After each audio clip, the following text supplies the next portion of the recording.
Railway से जुड़ी बड़ी खबर बता दें, मेल और एक्सप्रेस ट्रेन चलाने की तैयारी में है रेलवे विभाग। जी हां, वेटिंग टिकट भी ले सकेंगे यात्री। जो वेटिंग टिकट की व्यवस्था नहीं की गई थी जब 15 शहरों के लिए ट्रेन चलाई गई थी दिल्ली से, उसमें वेटिंग टिकट लेकर आप नहीं जा सकते थे, लेकिन यहां वेटिंग टिकट भी ले सकेंगे यात्री। 15 मई से वेटिंग लिस्ट की टिकटें जो है वो मिलेंगी, सीमित संख्या में वेटिंग टिकट भी मिलेंगी। हमारे साथ हमारे सहयोगी अमित जुड़े हुए हैं। अमित, इसे लेकर क्या इन्फॉर्मेशन? जी बिल्कुल, देखिए 15 मई से अब क्योंकि लगातार रेलवे को टिकट को लेकर मारामारी हो रही थी, तो 15 मई से अन्य बुकिंग भी स्टार्ट होगी, जिसमें रेलवे 22 तारीख से अन्य ट्रेनों को चला रहा है। शताब्दी की बात करें, राजधानी की बात करें, इसके साथ कुछ सुपर फास्ट ट्रेनें चलाने की भी रेलवे तैयारी कर रहा है। 15 मई से लोग टिकट बुक करा सकेंगे और 22 मई से गंतव्य स्थानों के लिए यात्रा कर सकेंगे। इसमें भी वही प्रावधान है कि आरएसी की कोई टिकट बुक नहीं होगी। हालांकि वेटिंग में टिकट ली जा सकती है और समय से पहले ही अगर वेटिंग कंफर्म होता है तो ही आपको प्रवेश मिलेगा, और इसके लिए बाकायदा मैसेज के जरिए रेलवे जिसकी टिकट वेटिंग होगी उसे कंफर्म करेगा और उसके बाद वो यात्रा कर सकेगा। अमित, ये जो एक्सप्रेस ट्रेन या मेल ट्रेन चलाने की जो तैयारी है, क्या उसमें भी सोशल डिस्टेंसिंग के लिए ये ख्याल रखा जाएगा? क्योंकि जो 15 शहरों के लिए चली थी उसमें तो प्रावधान था, लेकिन अब क्योंकि शुरुआत कर रहे हैं धीरे धीरे, तो ऐसे में कैसे टिकट बुकिंग होगी? क्या व्यवस्था रखा है रेलवे ने?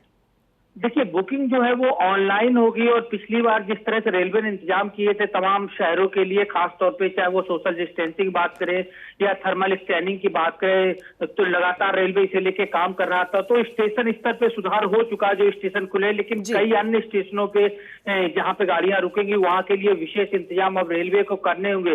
दूसरी बड़ी जो समस्या आई थी, क्योंकि तमाम जो वाहन है वो अलाउ नहीं है, तो ऐसे में जो यात्री बाहर निकले थे वो स्टेशन के बाहर भीड़ जमा हो गई थी, और बाहर से यात्री फिर अपने अपने घरों को नहीं जा पाए और उसके लिए उनके पास साधन नहीं थे। अब रेलवे इसके लिए सरकार क्या कुछ करती है ये देखना होगा, क्योंकि जो पिछली ट्रेनें चली थी उसमें कई लोग तमाम स्टेशनों के बाहर सोशल डिस्टेंसिंग नहीं दिखी थी, सिर्फ सोशल डिस्टेंसिंग स्टेशन के अंदर तक ही सीमित थी।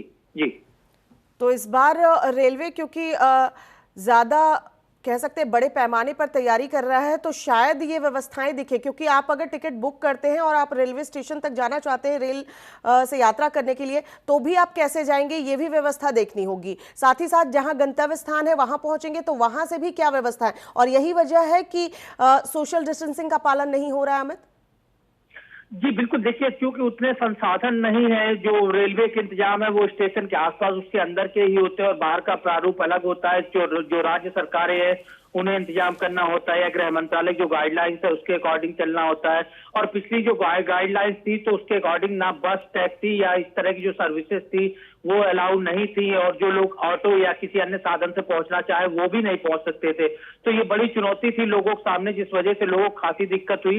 लेकिन अब चूंकि ट्रेनों की संख्या बढ़ रही है, लोगों स्टेशन जहां जहां ट्रेनें रुकेगी उनकी भी संख्या बढ़ाई जा रही है। उम्मीद करते हैं कि नई गाइडलाइन भी जारी हो ताकि लोगों को और स्पष्टता मिल सके। अमित, बने रहिए हमारे साथ।